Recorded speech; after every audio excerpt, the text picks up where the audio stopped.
What is good, you guys?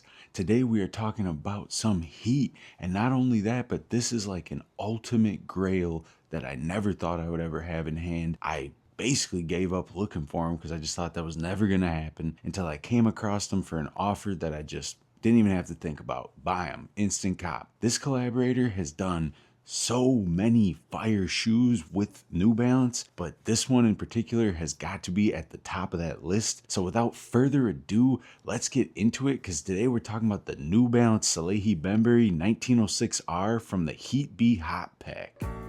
Getting right into the shoes, the first thing you might notice on this yellow mesh is maybe some stained areas, because I haven't cleaned these yet, so let's just pretend you didn't see that. But at the base of the lacing system, you get this navy blue nubuck hit with the N logo, and then the overlay panels are in this chrome color with this brushed metal effect with the black motion lines going throughout. Nothing really unusual for most people that have probably already seen a 1906R at this point. And then the toe cap wraps around with that same brushed chrome, and you have these vented areas where you can see the mesh underneath, and at the tip of the toe box where the outsole comes up, you have that N logo in that hot pink. But the lateral side is where these really start to take off. You get that ombre fade that goes across the mesh, starting at a yellow, moving to an orange, and then almost like an infrared at the back. The N logo comes in chrome and black with that burnt orange N lock coming through it. Then you have the Salehe Bembury tag right beyond that in red and yellow, and then just below that you have the 1906R branding with that darker shade of that hot pink outlined in yellow. And then of course those chrome overlays with the black accents that take you all the way swiftly through the shoe towards the heel, where you get this giant heel cage in this chrome color. On the heel itself you get that infrared color, and at the very top you have these three stacked lines, and in the center of that you have the New Balance logo outlined in black, and towards the midsole you start to see those berry colored gel pods. The medial side just mimics the lateral, but it's something I'm never gonna get sick of looking at with that same fade and the chrome hits. These just go hard. On the lacing system you get these silver laces in that classic New Balance style, and then there's like a silver piping that goes around the whole system itself. The tongue, same thing with that ombre fade going from the yellow to orange to red, and then the tongue tag has an orange lace loop in the center, and then the outline is in that navy blue again. Then you get that signature Salehe Bembury fingerprint branding on these two center portions that take you to the tip of the tongue in yellow and red with that black New Balance logo.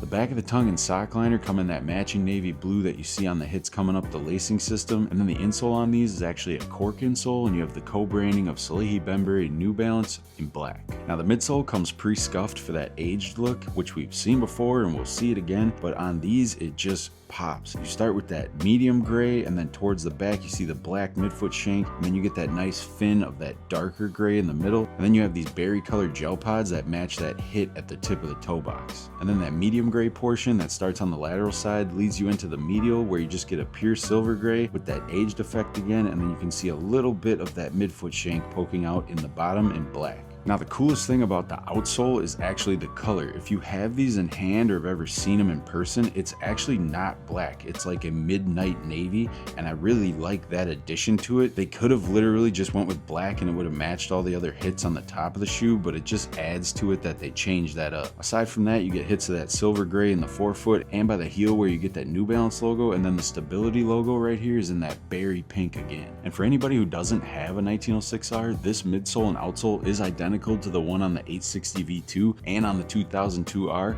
So if you've ever had any of those models, they're basically going to be the exact same underfoot experience, just with a little bit of difference in the materials on the upper.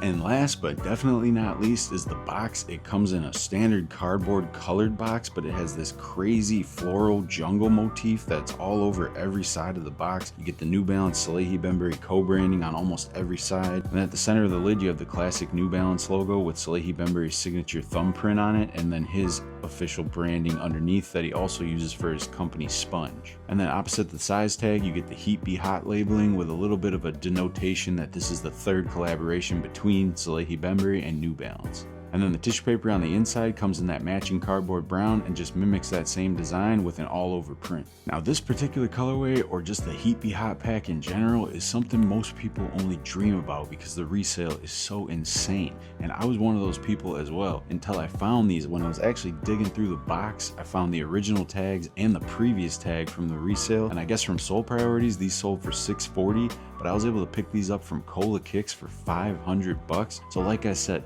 that was a no-brainer Instacop. I'll throw their Instagram up right here, but go check them out because that was a super steal. I was actually lucky enough to get the other one from this pack too previously before I started this channel in the red and pink and blue, but the only thing that threw me off about that, I'll put a picture up here, is that nubuck tip that they put on it against all those super vibrant colors. It just was super flat in that material, so it just kind of threw the whole thing off for me. I actually got those for like stupid cheap and was able to flip those for like 600 some bucks, and that was like the biggest flip I've ever done. And I'm not even a resale guy, but that was a no-brainer. And as far as sizing, for anybody who doesn't know, which I imagine isn't that many people because this model in particular has already kind of had its wave ascend and kind of go away, but I went true to size on these and it's just fine. They are very plush on the inside, so they kind of push up on you, but not in an uncomfortable way. But if you have really wide feet, I would probably recommend going up a half size. You'd be safe doing that. If you're in the bigger shoe sizes like 12 and up like me, you kind of don't have that option, so that sucks. In these, I actually had to go up a full size to a 13, which I don't really mind that little bit of extra room. So for my big footers out there, a full size up is something you can do. Because a little tip that you might not have thought about, I didn't either until I saw a video on it, is if you look at the Japanese size on here, that's the most true way to tell the size difference.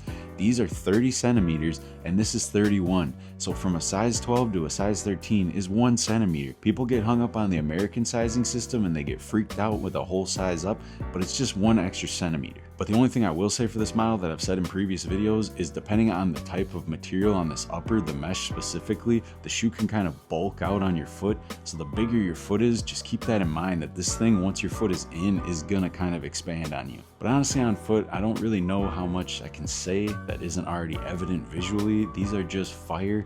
They go with pretty much anything, and even if they don't, it doesn't even matter. And as far as comfort underfoot, these are basically the same thing you're gonna get with a 2002R or an 860 V2. I prefer, of those three, the 860 V2 would be the top of my list just because that upper I feel like is a lot more pliable. These would probably be second, and then I don't really care for the 2002R, and that's just an aesthetic thing. I think they're kind of bulbous and they're kind of simple in my opinion. But all in all, this is a model that I'm definitely keeping in the vault, and it's just one of those ones where I can't even believe I got this, so there's no way I'm selling these. And nowadays in the sneaker world, Salehe Bembury is pretty much synonymous with sneakers. I say that name, you think about that skull cap he's always wearing, you think about a vest of some kind, and some crazy shoes that he just came out with. So to make this not just a video showing you some hype shoes that you've probably already seen, I wanted to give you a little backstory on his entire come up because it's really interesting and there's a lot to it. Now, his beginnings are about as humble as they could possibly be. He started out his whole career in sneakers working for Payless Shoes,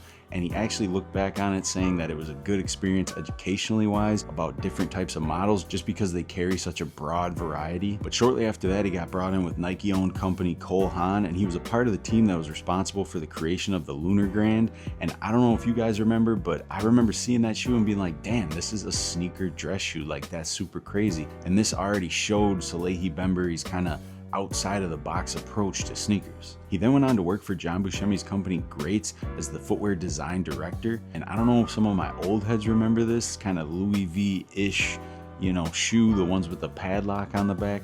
If you're too young to remember this, just don't judge us, that was a different time. After that, Ye brought him in on the Yeezy brand in 2015, where his iconic work on seasons 3 and 4 were done as he was in charge of the men's footwear. My favorite one was always those burnt orange joints. And this was also the same crazy time where you had Young Thug, Lil Yachty modeling for Yeezy, and also Ian Connor, who would go on to create the brand Sicko. And then Salehe's work on the shoe line in season 4 would continue with that military boot style aesthetic. I'm sure everybody remembers these. It was kind of impossible to escape them. And then in 2017, he was brought in by Donatello Versace to be the head of men's footwear for Versace, where he created the Chain Reaction. You may have seen this model rocked by 2 Chainz or maybe even the Migos at that point in time. And then in 2020, he launched his own brand Sponge, and ever since then, the floodgates have opened. He has worked with every brand you could think of, and some of them that you might not have ever even thought about. From Vans to Anta to Crocs,